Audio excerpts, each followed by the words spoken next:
ملک کی معیشت میں بیرون ملک مقیم پاکستانیوں کا نمایاں کردار ہے۔ اوورسیز پاکستانی ملک کے سفیر اور اثاثہ ہیں۔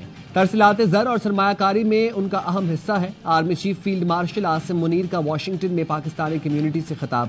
اوورسیز پاکستانیوں کا فیلڈ مارشل کو شاندار خراج تحسین، فقید المثال استقبال کیا۔ آپریشن بنیان مرصوص میں شاندار کامیابی پر اظہار تشکر۔ واشنگٹن میں ڈیجیٹل ٹرک کے ذریعے افواج پاکستان کی قربانیوں اور بے مثال خدمات کو اجاگر کیا گیا۔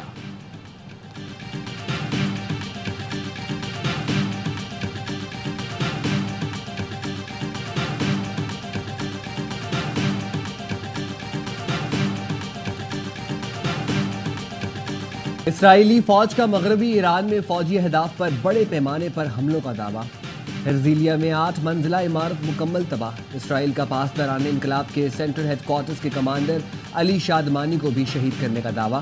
علی شادمانی سینئر ترین کمانڈر اور سپریم لیڈر آیت اللہ خامنائی کے قریبی ساتھی تھے۔ غلام علی راشد کی شہادت کے بعد ان کا تقرر کیا گیا تھا۔ اسرائیل کے شہری آبادی پر بھی حملے، اسپتال اور سرکاری ٹی وی کی عمارت کو بھی نشانہ بنایا۔ حملے میں ایرانی ہلال احمر کے 3 اہلکار بھی شہید ہوئے، 2 اہلکار بھی جان سے گئے۔ اسرائیلی فوج کا ایرانی فضائی قوت کا اہم اثاثہ 2 F-14 ٹام کیٹ جنگی طیارہ تباہ کرنے کا دعویٰ۔ امریکی صدر ٹرمپ کی تہران خالی کرنے کی وارننگ کے بعد شاہراہوں پر شدید ٹریفک جام، لوگ بڑی تعداد میں تہران چھوڑ کر جانے لگے۔ ایران کا اسرائیل پر اب تک کا سب سے بڑا اور شدید حملہ، 3 اسرائیلی ہلاک، درجنوں زخمی۔ ہلاکتوں کی مجموعی تعداد 27 ہو گئی۔ تل ابیب اور حیفا میں تباہی، کئی عمارتیں کھنڈر بن گئی۔ حیفا ریفائنری کی پیداوار مکمل رک گئی۔ تل ابیب میں سائرن گونج اٹھے۔ کئی شہروں میں ہائی الرٹ کر دیا گیا، شہریوں میں خوف و ہراس۔ اسرائیلی وزیر اعظم کی شہریوں کو فوری بنکرز میں جانے کی ہدایت۔ ایران کی پاسداران انقلاب کا کہنا ہے ہمارا ہدف عسکری تنصیبات اور حکومتی مراکز کو نشانہ بنانا ہے۔ اسرائیلی شہری فوری طور پر تل ابیب سے نکل کر کسی دوسرے شہر چلے جائیں۔ امریکی صدر ڈونلڈ ٹرمپ نے وائٹ ہاؤس انتظامیہ کو ایرانی حکام سے جلد از جلد ملاقات کے اہتمام کی ہدایت کر دی۔ امریکی ٹی وی کا دعویٰ، صدر ٹرمپ نے امریکہ کی قومی سلامتی کونسل کا ہنگامی اجلاس طلب کر لیا۔ G7 اجلاس چھوڑ کر چلے گئے۔ وائٹ ہاؤس کے سچویشن روم میں اجلاس کی صدارت کریں گے۔ ٹرمپ کے مطابق ایران کو وہ معاہدہ سائن کرنا چاہیے تھا جو میں نے دیا تھا۔ صاف الفاظ میں، ایران نیوکلیئر ہتھیار نہیں رکھ سکتا، سب کو فوراً تہران سے نکل جانا چاہیے۔ اس سے پہلے ٹرمپ نے کہا تھا اگر ایران نے نیوکلیئر ڈیل نہیں کی تو کچھ ضرور ہو کر رہے گا۔ ایران نے فضائی حدود کی بندش میں توسیع کر دی۔ ایرانی سرکاری خبر رساں ادارے ارنا کا کہنا ہے فضائی حدود اب دوپہر 2 کے 2 بجے تک بند رہے گی۔ پروازیں متبادل راستے اختیار کر رہی ہیں۔ سربراہ پاسداران انقلاب کے مشیر بریگیڈیئر جنرل احمد واحدی کا کہنا ہے تہران پوری طاقت کے ساتھ طویل جنگ لڑنے کے لیے تیار ہے۔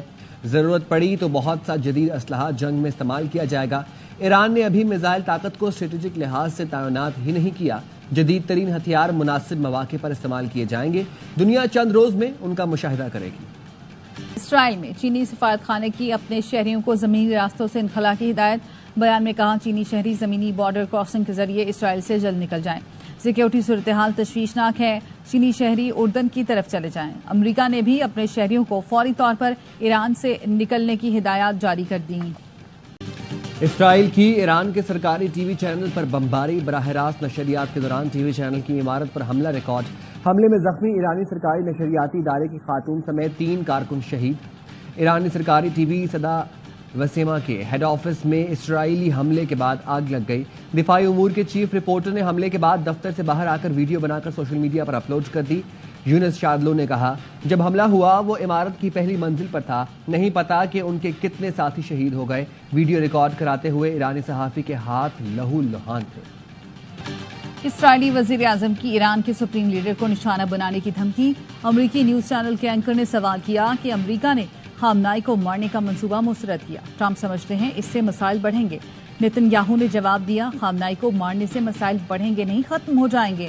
ہم ایرانی جوہری خطرے کو ختم کرنے کے لیے پرعزم ہیں۔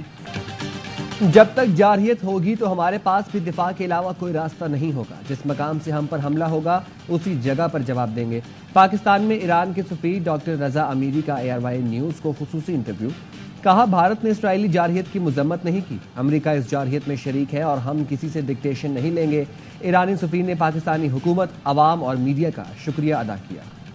ایران کے افسردگی پلانٹ میں سینٹریفیوج مشینیں تباہ ہونے کا خدشہ، عالمی جوہری ایجنسیز کا کہنا ہے نتنز میں یورینیم افزودہ کرنے کے پلانٹ پر اسرائیل کے حملے کے بعد افسردگی پلانٹ میں موجود 15,000 سینٹریفیوجز متاثر یا تباہ ہو گئے۔ نتنز کا سطح زمین پر موجود پائلٹ پلانٹ تباہ ہو چکا، فردو جوہری پلانٹ کو نقصان نہیں پہنچا۔ اصفہان کمپلیکس کی 4 عمارتیں تباہ ہو چکی، زیر زمین ذخائر میں ایران کا اعلیٰ افزودہ یورینیم محفوظ ہے۔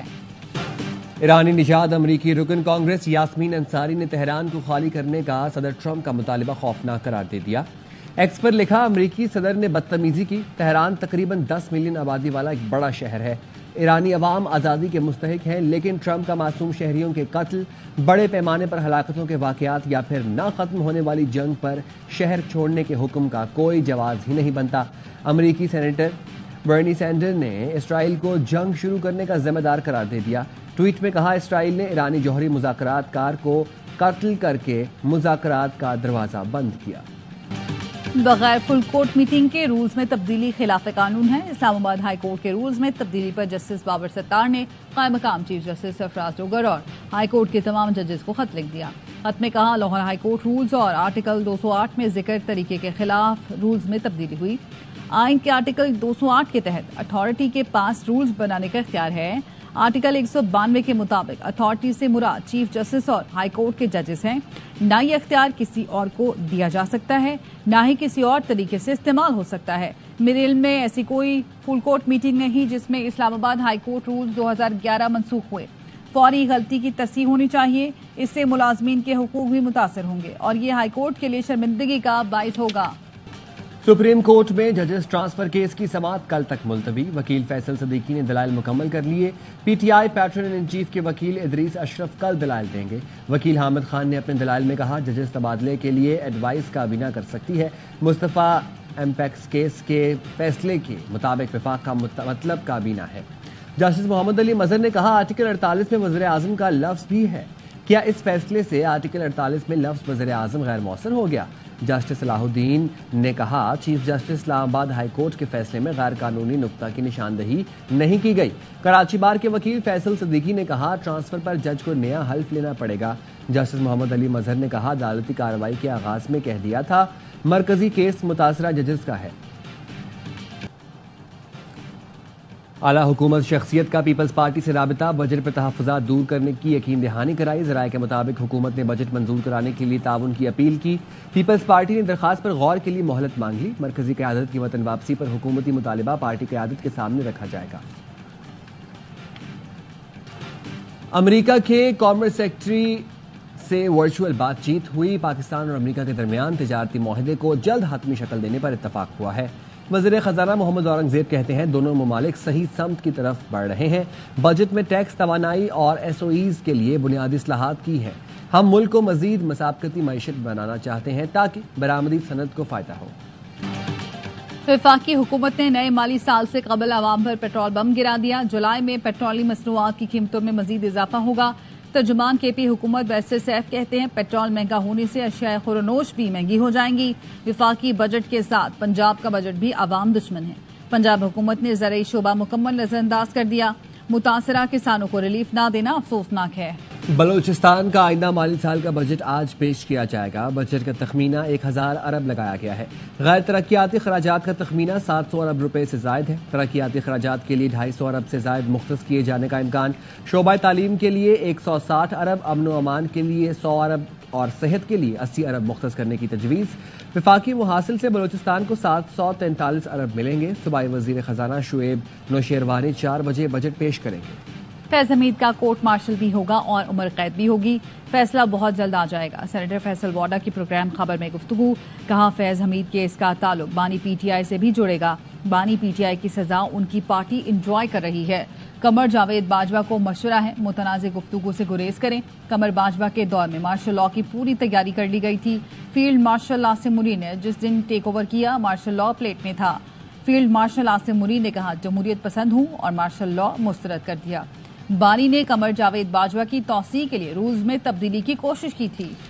قومی کرکٹرز کے سکلز ڈیولپمنٹ کیمپ کا آغاز نیشنل کرکٹ اکیڈمی لاہور میں کوچز کی زیر نگرانی کھلاڑیوں نے مختلف سیشنز میں شرکت کی.